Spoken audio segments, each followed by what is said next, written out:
Round one, fight!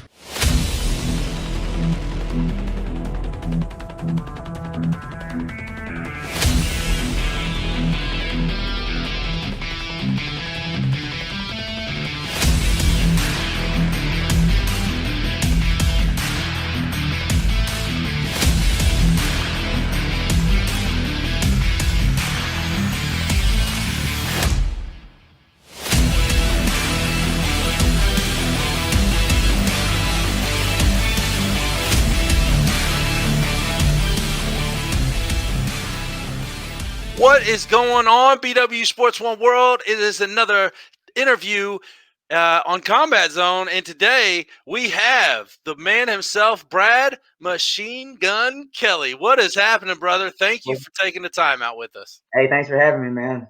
Hey, no problem at all. No problem at all. You know, I first saw I covered the fight back in December, and I saw that. We're going to talk about that here in a minute, but kind of give the BW Sports One World a little background on Brad Kelly, you know, your fighting career, amateur pro, MMA, all that. Kind of fill everybody in on what they do. Yeah, man. So I've been fighting for 13 years. Had my first amateur fight in 2008, right before I went to Iraq in the military. I was 8-4 as an amateur and 5-4 as a pro, and 1-0 as bare knuckle boxer. There you go. Now, I did see that. Like I said, I saw your debut at BKFC. I actually wrote a blog on the event, and I got the information right here as to your fight against Kane Tomlinson. And at first, you know, you were kind of taking a little bit of damage, and then all of a sudden, because them uppercuts, man, he was throwing some nasty looking uppercuts that were connected. I mean, they were on point, but then all of a sudden, it's like, boom.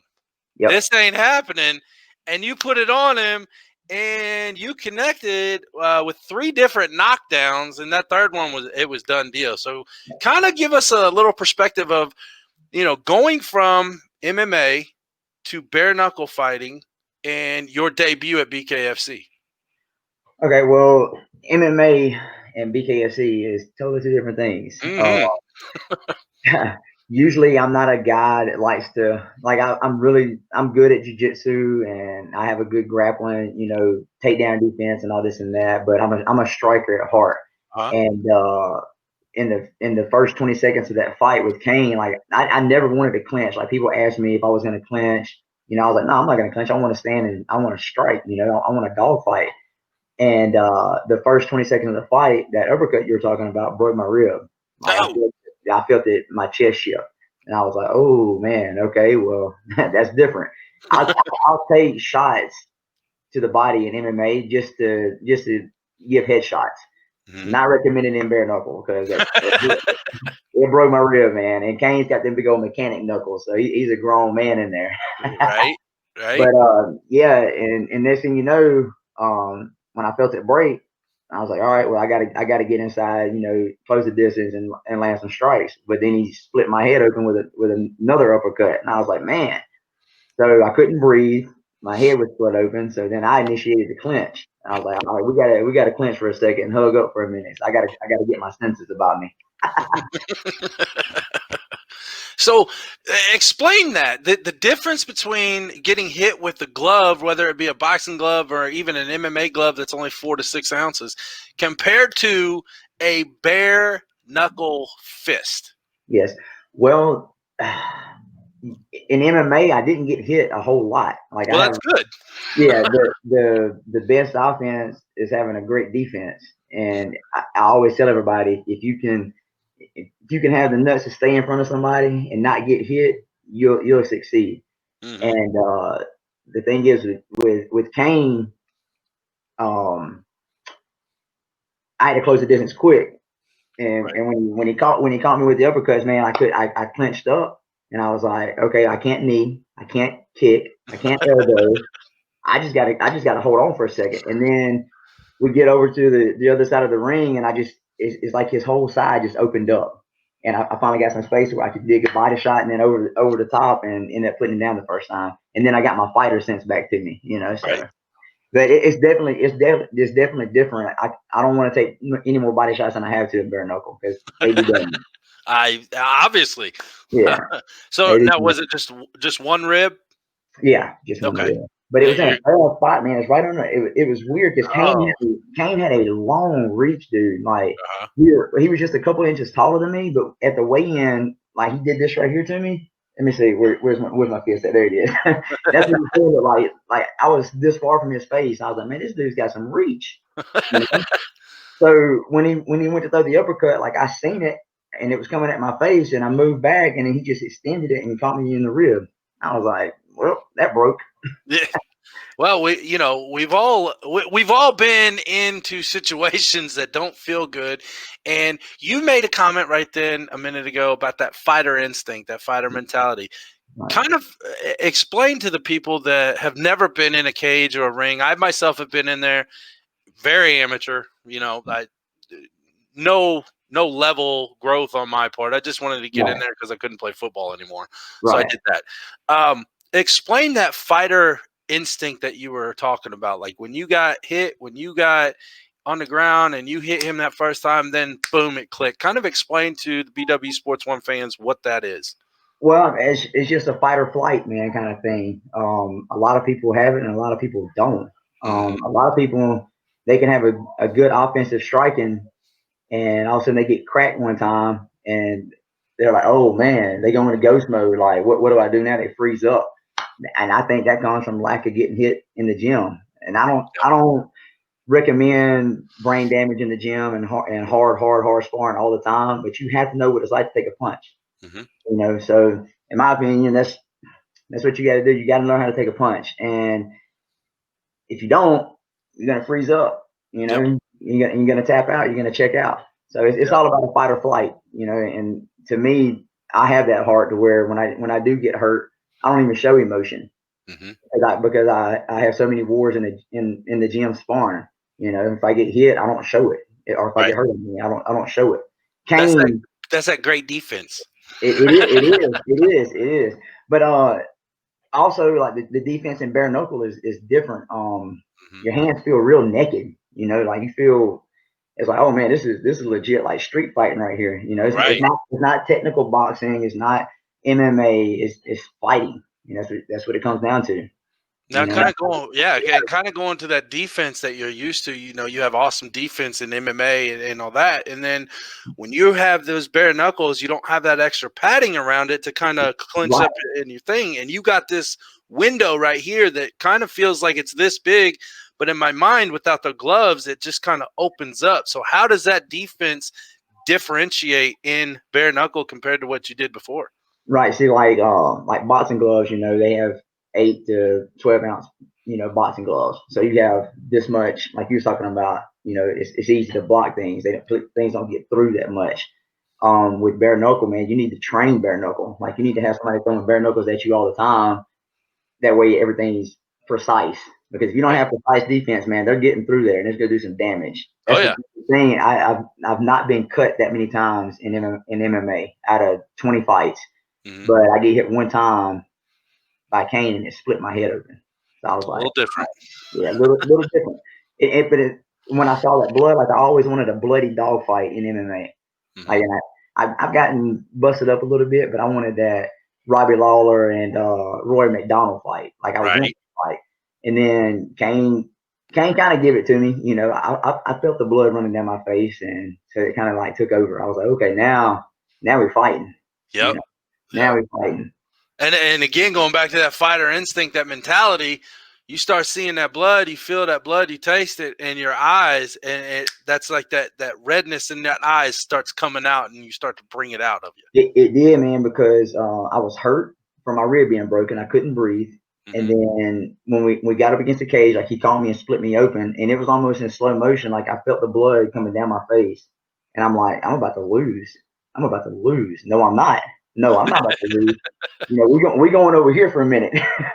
Right. So, and then, like I said, man, it's just like that window opened up, and I seen his ribs right there, and I just took it. And then when he fell, I'm like, all right, I got a second to breathe. I was like, you better do something because like your ribs broken. You got to finish this guy. So Right. immediately I went back there and caught him with another right hand, and he failed. I'm like, oh, okay, you can Found do it. it. Yeah. Yeah. Well, you did an amazing job for your debut at Bare Knuckle Fighting Championship. Congratulations on that. Thank you. What made you transition from gloves to no glove fighting? Publicity. Hey, That's one. be honest. I'm telling you, man. Because look, I've been fighting 13 years, and I've hardly ever got out of Mississippi fighting. All the local promoters kept me around because I put on good shows. You I made the wasn't. money. I wasn't making money. No, you were making them money. Oh yeah. Oh, of course. Yeah, I was making them money. And I like all the promoters. If they watch this, I love all the promoters, man. They're buddies of mine. But at the same time, it's a payday. I was fighting these high caliber guys, but still making the same amount of money. Like I just fought Brandon Davis and didn't make. I ain't gonna lie, man. I didn't make over $1,000 fighting him. You know. Yeah. And he's a UFC guy. Yeah. And one was my fault because I had a bad weight cut, so I had to give up some money. But other than that, it would have been the same amount. Right. So BKFC, everybody's like, hey man, like you got a good defense, you're one of the best strikers around here. Jump into BKFC. That's what you should do. And I'm like, you know what? All right, I'll do it. And I ended up loving it. So is this where you're gonna stay? I believe so. I like that. I believe I found a home. Okay. Now, do we have a fight lined up yet? We do, but I can't say a name right now. Gotcha. No, that's cool. Now we're talking what, March? Mid-March, late March. Okay. Yeah. Well, once that's announced, we'll get you back on here so we can talk about it. Yeah, I can't wait to talk about it. Okay, good. That makes me intrigued now. Yeah. The guy that they give me his name, he kind of called me out. I was like, I called another guy out, and then he posted on Facebook and called me out, and I was like, all right. Well, now I try to talk to him about it, and they won't say anything. So I'm like, okay. I was like, we're gonna talk, man. We're gonna talk. Okay, so BW Sports One World, if you want to find out who this opponent is, I guess dive in a little bit on Facebook. You might find it out, but if not, we'll be having a talk here soon about that, I'm sure. That's right. Cool. I'm looking forward to it. So kind of like we talked about before, last week the USADA lifted the substance ban of marijuana. What is your opinion on that? You don't have to tell me, I smoke every day like the Diaz brothers, or, I've never touched it at all. But, kind of give me your opinion on that. Both pros, cons, what you're thinking. Man, it's whatever floats your boat. You know what I mean? I don't smoke personally myself. If I am around somebody that smokes, I'll get a contact in a minute and I'll just go to sleep somewhere. So, it don't.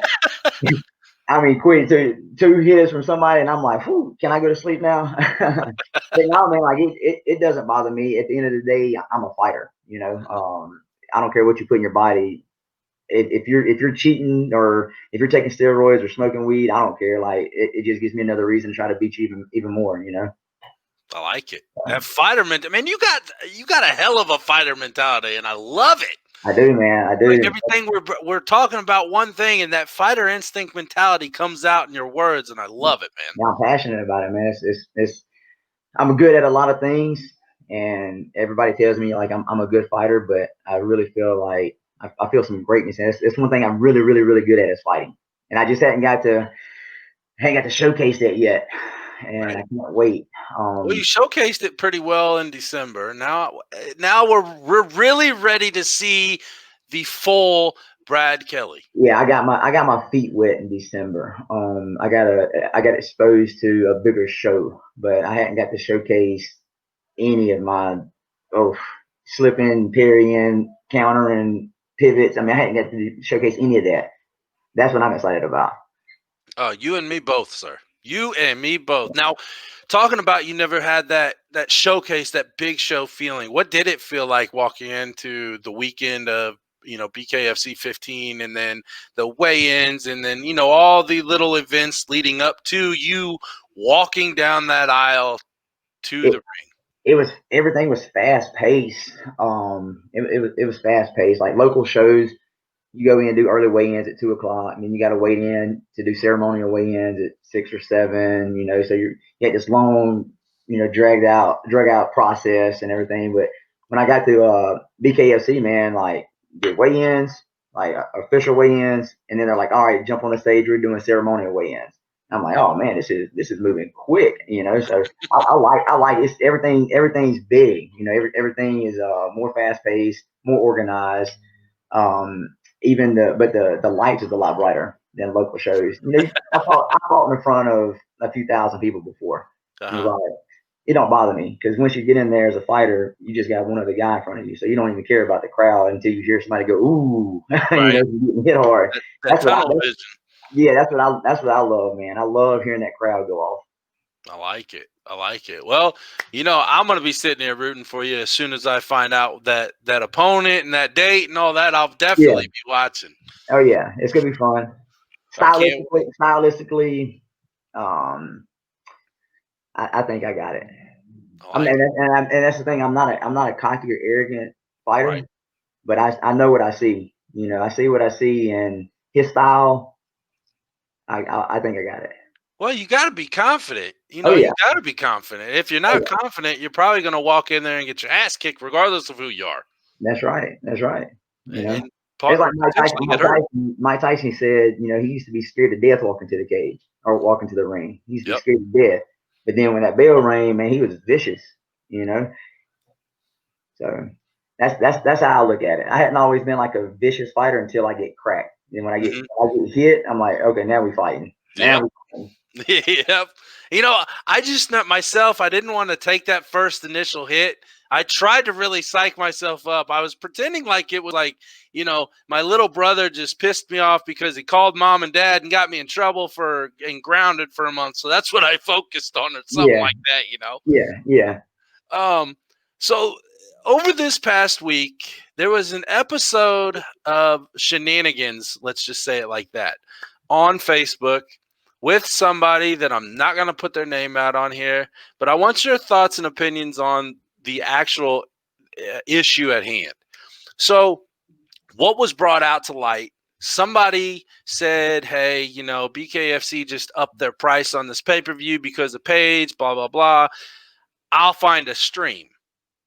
When you hear and see people being a fighter, when you hear and see people say that, or you see it happening and all that, how does that make you feel?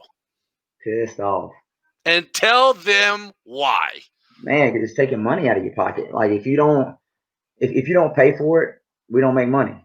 So if you're robbing half the money, that's half the money I'm not getting. So it's taking food off out of my pocket. Food off the table and money out of my pocket.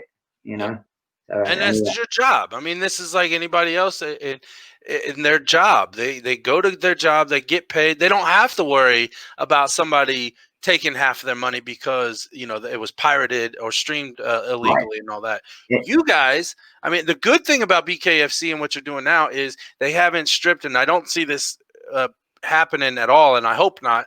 They don't strip away your guys' sponsorships and say, okay, you're going to wear Reebok or Venom, and that's it.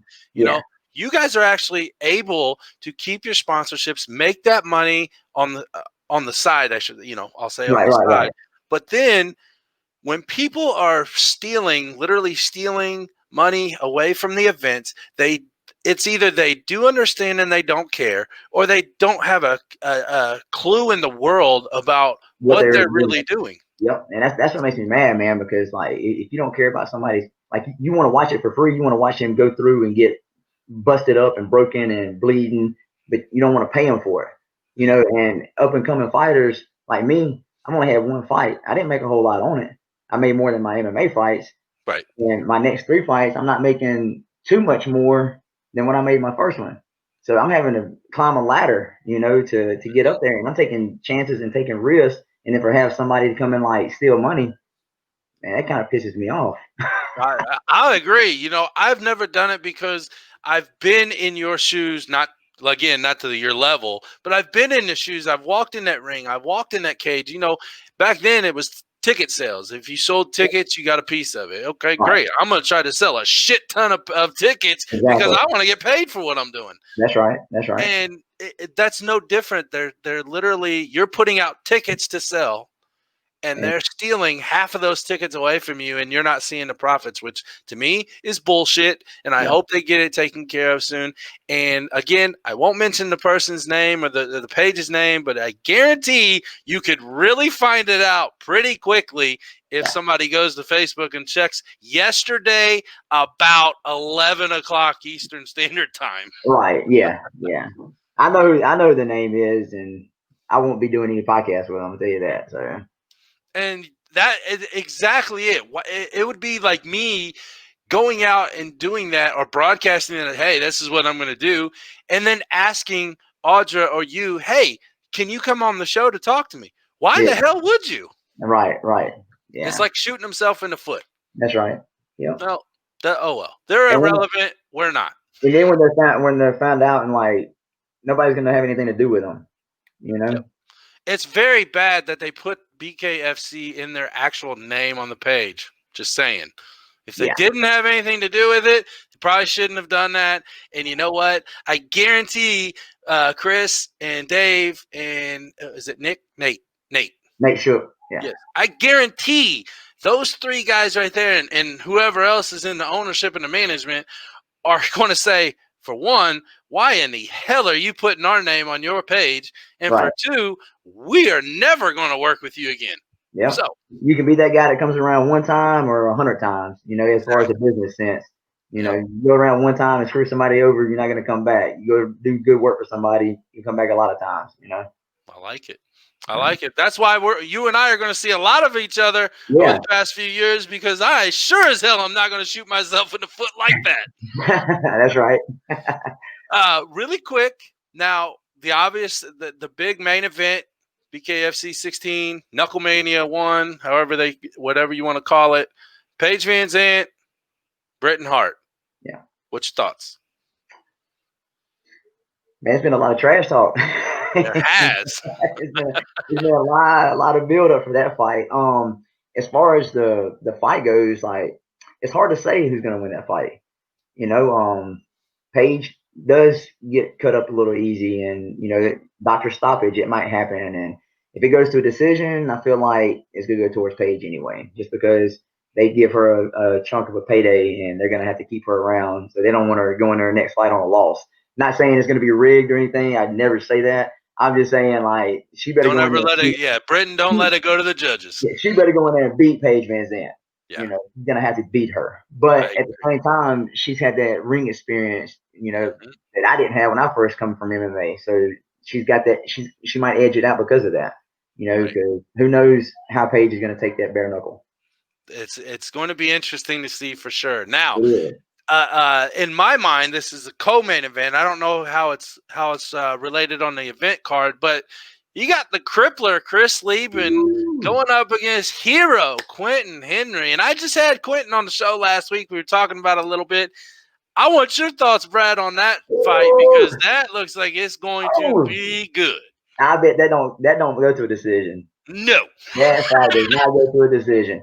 I used to love watching Chris, you know, one, because he's got a character. He had the red hair in the UFC, and he was just one of the first guys I've ever watched, you know, fight. Even though he got beat by Anderson Silva, I was still a Chris Lieben fan. And he's intense, man. He's got that wild eye look in his face, and he comes to hurt you. You know, he's always got that little. Yep, you did it really well. Do that one more time. Let's get that still shot there. Perfect. But that Quentin, man, he's on high energy. He's high energy.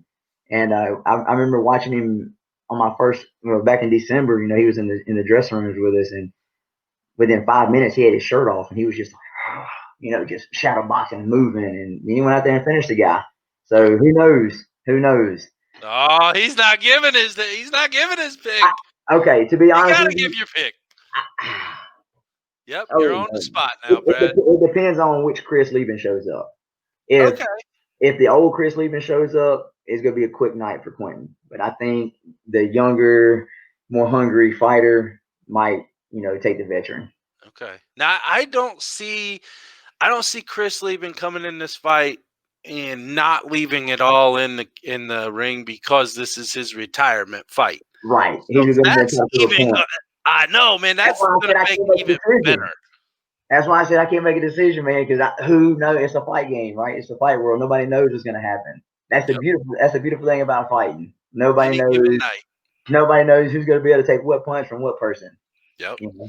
And then when it happens, it's like, oh man, I didn't see that coming. Exactly.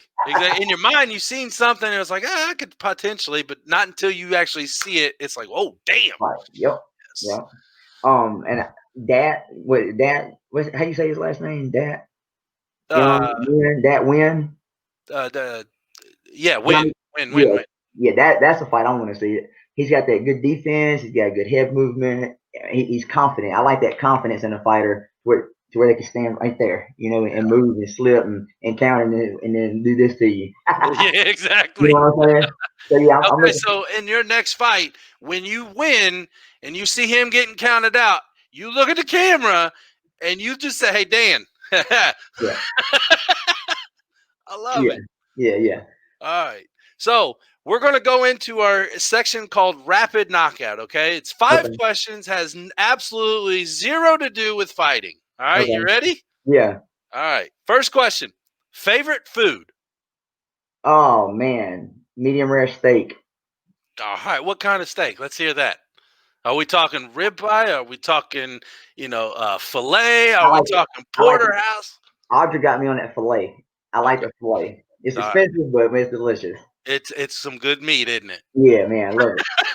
That's what you see. That's what you get when you make the BKFC. You can get fillets. Well, that was just a prize for winning. I don't get that all the time. That was the home bet. Yeah.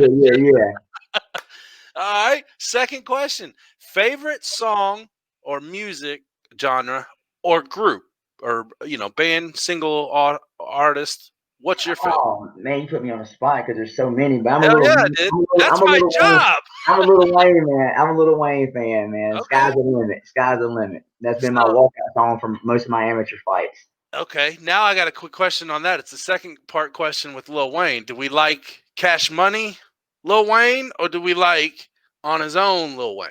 Now, obviously, Cash Money, he was really young at that time, but yeah, I like old school Wayne. I like Cash Money Wayne. All right, I like it. I like it. Best our favorite sport other than combat. Ooh, man. Whether it be watching it or participating. Well, you really put me on the spot on that one. Yeah, I see the spotlight coming down on your head right now. Yeah, man. I mean, football would be a boring answer, but I like football. Who's your team? Of course, the Saints. Okay, well, don't judge, man. I just like no. As long as you didn't say the Cowboys, I'm fine. No, I'm shooting from the hip with that question, man, because I'm a fighter. Like I'm fight everything, So I'm shooting from the hip on that one.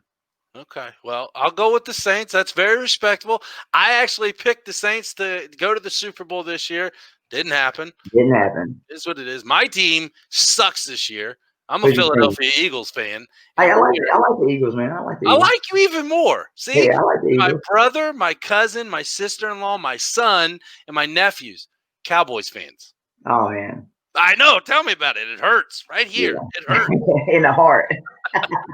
Especially the son, man. It's like, man, my brother went for the dagger. So every time I'm around my middle nephew, I say, "Go Eagles," and he'll say, "Go Eagles." I said, "Ha! I got one of them." Yeah, the other ones y'all looking at like going by in the hallway like this, looking at him. Yeah. Oh, his sister. My niece is 6. Charlie was the one that says "Go Eagles." He's 4, and his sister will put him in check. It's like, God, you guys have just tarnished their brains over there. Brainwash them, man. All right. Next question. Role model growing up, whether it be personal role model or a sport role model, or both. Well, I really didn't have a role model. If anybody, it would be Frankie Edgar in the UFC. Like, when I started fighting, I didn't, dude. I grew up rough, man. Like, I didn't have a good childhood. I grew up rough, so I didn't have. My cousin was my biggest role model, and that's because everybody respected him, because if you crossed him, went sideways with him, he put you in your place. Okay. So that's my first role model. My second role model is Frankie Edgar, just because of the height. He's got that fighter instinct. He's got that dog in him, and no matter how many times you count him out or put him down, he's going to get back up in your face and try to finish the fight. I like it. Yeah. I like it. So do you think that your cousin, watching him growing up, do you think that that's kind of what may have instilled in you that fighting mentality? Yeah, exactly. Yeah, for sure. For Nice. sure. Because I always looked up to him. I'm like, you know what, man? Like, he got in a lot of trouble. He spent 19 years in prison in Parkland. And he tried so hard. And we're just alike because he tried so hard to do the right thing. But he didn't take crap off of nobody. Right. Like, if somebody come to him, man, he handled business. And he got in a fight one night at a bar, little bar in Brookhaven called Eddie's. And for one time in his life, he went to the Marines and did really, really well. He got out and went to this bar. For one time in his life, he tried to walk away. He tried to walk away.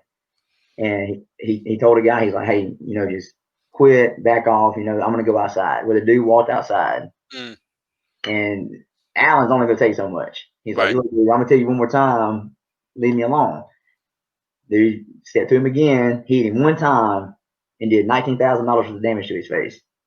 And he went to Parchment because when the cops got involved, they dug up other stuff on him. And then, you know, he was gang related and everything. So it is what it is. But why I looked up to him is because people respected him so much. Because he didn't take anything off anybody. So I was like, you know what? I like that respect. Not that I want to be like a violent person or anything. I want to have that respect level, you know, with people. Yep. I like it. Last one. Other than fighting, Brad, what's your favorite hobby? Oh man, woodworking. Nice. Okay. Yeah, woodworking. I love woodworking. Like this? I mean, kind of like exactly like that. Exactly like like that. Epoxy river tables, fancy cutting boards and stuff like that. Yeah, man. Like I probably subscribe more to woodworking YouTube channels than I am fighting channels. Ain't nothing wrong with that. Ain't nothing wrong with it, man. Stuff, do you sell it? Not yet. Like I'm a hobbyist at it. But if I ever get like a establishment or make enough money to where I can quit working full time, because I have a heating and air conditioner business also. So in the summertime, man, I'm bowed up. Yeah, you are. My brother-in-law does that, and man, I do not envy him getting up in attics and crawl space when it's 100-some degrees. 140 degrees, man. That's a man's job too, dude. And then I still go to the gym. Still, I work 8-10 hours a day in a 140-degree attic, and then still go, you know, spar for 2 hours in the gym. That's dedication. It is. And then sometimes I drive down to the coast for an hour and a half away, and then train for 2 hours, and don't get home till 11 o'clock at night. So it's all about what you want and how bad you want it. That's right. And you put that mindset in you and stay positive. Anything's possible, man. Hey, it is. Conor McGregor said it best, man. If you can see it and believe it and you can achieve it, you know? Yep. Not that I'm trying to quote him. No. So you brought it up here. I'm going to throw a last question at you real quick. Shit, no. Conor McGregor or Dustin Poirier? Who do you got this weekend? You put that spotlight on yourself right there, brother. I know I did. Look, I love Conor McGregor. I love him. And I think he's a phenomenal person, a phenomenal fighter. He's did a lot of things, you know, for a lot of people in the fight world. However, I know what it's like to come back from a loss when you think you're better than somebody. Yep. And I think Dustin Poirier is going to bring that fire this time. Because I fought a guy, Robert Dunn. I fought him 3 times. And I just had a podcast right before this one that I did, and we talked. He asked, you know, my toughest fight, and it was this guy Robert Dunn. He beat me as an amateur, beat me as a pro, and then we fought one last time as a pro, and I ended up breaking my thumb in the second round and broke his jaw in half in the second round. And he's so tough, man. We still both finished the fight all the way to the 3rd round, and I ended up beating unanimous decision. So Did you get the fight bonus that night? Let me tell you what. Well, they told me, and if he's gonna watch this, James, you know you owe me $500, man. Because he told me, he said, "Man, that was such a good fight, dude. I'm gonna give you an extra $500." You know, and I was like, "All right, cool, man. I respect that. Never saw that $500." So. Well, hey, you better pay him. You better pay him. He's gonna come after you. Yeah, James. But yeah, man, I think Poirier's gonna bring that fire. I think he's gonna. I don't know if it's gonna be. I don't think it's gonna be a KO just because Conor's you know good at distance and everything. But I think he's gonna grind out a decision. I don't know about decision, but I can definitely see it happening for sure. But I am with you on Poirier is going to remain the top dog. Yeah. No offense to Conor McGregor, he's an awesome, amazing fighter. Obviously, we all know that. Yeah. The layoff and the thinking mentality of Conor McGregor, as we've seen in previous years, that I'm better. You got to think that way, but you also got to weigh. You also got to weigh your options out here. The proof's in the pudding, man. That's what they say in the South, right? The proof's in the pudding. There you go. See, I love talking to Southern guys, man. I'm in Indianapolis right now, so we're like, half not and half Southern, so we're kind of right there in the cusp. It depends on the scenario on which way you go. Right, exactly. Yeah. Brad Kelly, everybody, Machine Gun himself. Thank you for spending some time out with us. Give whoever you want shout outs right now. It's your stage, brother. Breaking Banks is one of my biggest sponsors. Man, they give me money to go do whatever training. So Breaking Banks, thank you. Audrey Cummings, Alpha Evolution, she's my strength and conditioning coach. Kelly's Heating and Air, that's my business. So anybody needs some AC work, holler at me. There you go. I love it. I love it, man. Again, Brad, we appreciate your time. Thanks for coming on with me, spitting some knowledge up on me on the show. When we get that announcement, when you're allowed to say it, hit me up. Have Audrey hit me up. I want to get you. I love it. I love it. I love it. And we're waiting on that call for Audrey. It's coming. I know it's coming. I feel it. I hope she gets it, man. I'm gonna tell you what, dude, real quick. Like, she hits harder than any man I know. Well, some men that I know. She hits hard, dude. She hits hard, and it'd be. She's very marketable, and she's aggressive. And I know if they do give her a shot, she's gonna shock a lot of people. There you have it, guys. There you have it, guys. BKFC, pick that phone up. Give her a shot, man. Give her a shot. I love it. I love it. Brad, thank you again so much for spending some time with me. Can't wait to talk to you again. We'll get it set up as soon as you can. You let me know. We'll get you back on here. And thank you again. Good luck in the future. I can't wait to hear your opponent. And let's watch Britton Hart and Paige Van Zandt. No, I wasn't even gonna say that. I wasn't even gonna say that name. I'm biased now on Britton. Okay, I had her on the show last week. Besides being beautiful, she knows how to throw some punches. I watched her at the last event talking cage side. Like you said, a lot of shit talking going on. But hey, it's part of the game. Hey, part of the game. If you get somebody's head, man, that's half the fight right there. You damn right. You damn right. Brad, thank you again so much. BW Sports 1's Combat Zone every Friday night, 7:30 Eastern Standard Time. We will see Brad back out here again very soon. Thank you, sir. Can't wait to see you. Thank you. Peace out, guys.